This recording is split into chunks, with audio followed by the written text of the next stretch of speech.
Everyone's been coming out with new midsole cushioning, so I guess Under Armour felt a little left out, so they came out with the Under Armour Hovr Phantom. Does it stack up to the competition? Let's find out.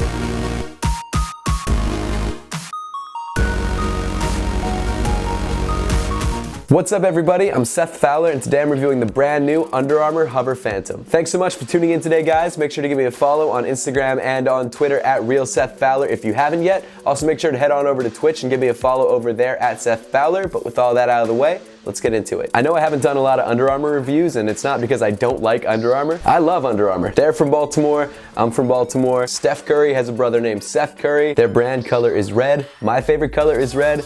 I mean, you know, what's not to like? In full disclosure, I wasn't originally going to do a review of the Under Armour Hovr Phantom, but you guys kept asking about it in the comments and asking about it, so I decided, you know what? Let's just do it. So recently I stopped by the Under Armour brand store in Soho because I looked everywhere online for this shoe and it was sold out everywhere, which kind of took me by surprise. But as you would expect, the Under Armour brand store did have some sizes in stock, so I was able to grab a pair to try out. Now, as I'm sure you know by now, the main draw of this shoe is the new Hovr foam. The timing of its release really does make it apparent that it's a competitor to React and Boost, so the question that needs to be asked is it as good? So without further ado, here it is, the Under Armour Hovr Phantom.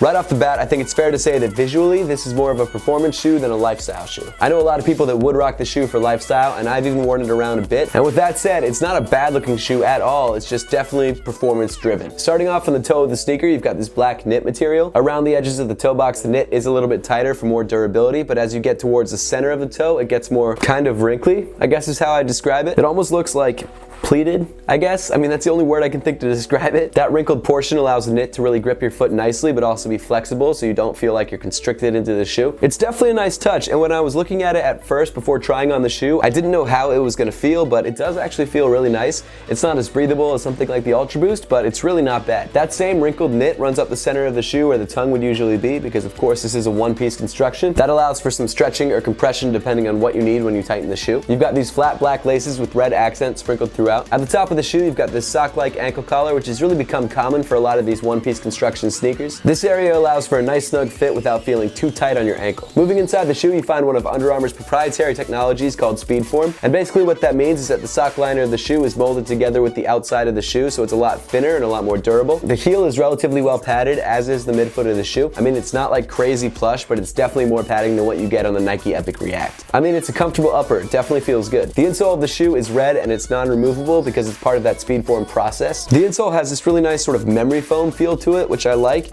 and it also kind of adds to the cushioning of the midsole. As for fit, the Under Armour Hovr Phantom does seem to fit true to size. That is, if you like a true one-to-one fit when you're running. If you like a slightly tighter fit or a slightly looser fit, I'd say go up or down half a size depending on what you like. But as I always suggest, if you have a chance to try on the shoe first before you buy it, and if you're buying a running shoe, you probably will want to try on the shoe first. Make sure to do that to make sure the sizing is right for you. Moving back on the sneaker, you get to what Under Armour is calling the 3D molded midfoot panel. These raised areas sort of feel like padded neoprene, and they do also have that same feeling on the inside of the shoe. And in between each one of these raised areas, there's perforations for added breathability. Moving around to the back of the shoe, you get to this black external TPU heel counter. Of course, on the lateral side, you've got Under Armour's logo in red. The heel counter does provide a decent amount of lockdown. It wasn't anything crazy, but it wasn't bad. I definitely like the minimal branding on this sneaker and that the Under Armour logo is only in one place. I feel like if they had plastered it throughout the shoe, it just wouldn't have looked as good. And that's nothing against their logo, it's just literally that whenever you throw logos all over a shoe, it just doesn't look as nice as it could. Moving down the sneaker, we get to the reason that we're all here, the midsole and the midsole cushion. The outer midsole is made up of this relatively stiff white marbled foam. At first, I didn't really like the way the marbled foam looked because I thought it looked tacky, but when I really start to look at the shoe more, it kind of brings this more premium feel to it, if you can believe that. And also another nice thing is that the marble design kind of hides any creases that you get in the midsole over time. As you can see on the lateral side of the shoe, there are these two large cutouts in the midsole. You've also got a large cutout on the heel. These cutouts expose the energy web and the hover cushioning. So something I didn't realize until I actually got the shoe in hand understand was that this red color was from the energy web and not the actual hover cushioning itself. Basically, on this particular pair, the cushioning is black, and then it's covered in this red sort of loosely knit mesh. The foam itself is pretty soft to the touch, but apparently the mesh is there to give it a little bit extra bounce back, and I guess also contain the foam and not let it over compress. It's an interesting aesthetic, to say the least. It's not my favorite look in the world, but you know what, it's not bad. In my limited time wearing this shoe, I've got to say that the midsole was definitely a surprise. It's actually a lot more comfortable than I expected. If I had to compare it to React or Boost, I'd definitely say it's closer to React. It's definitely more responsive. It's not as mushy as Boost, but it's also not as soft as Boost. I also don't think it's as soft as React, and that might be just because it's encased in this harder foam midsole. It just doesn't feel as soft or as bouncy. Don't get me wrong, it feels great, but when you compare it to other midsole cushions on the market, it's definitely a different feel. If you guys would like to see me do a more in-depth performance review and comparison between this cushion and other cushions on the market,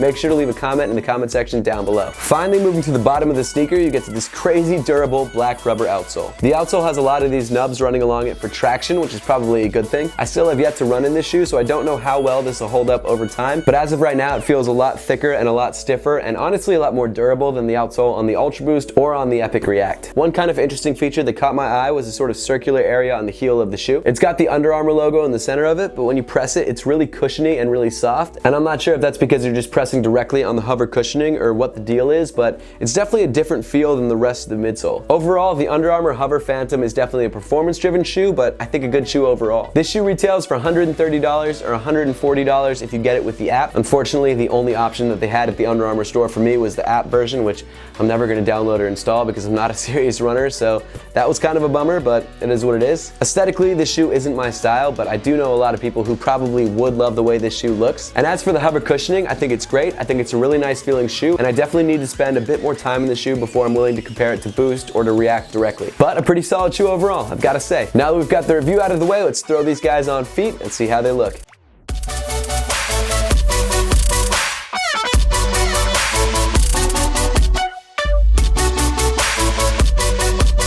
Danger.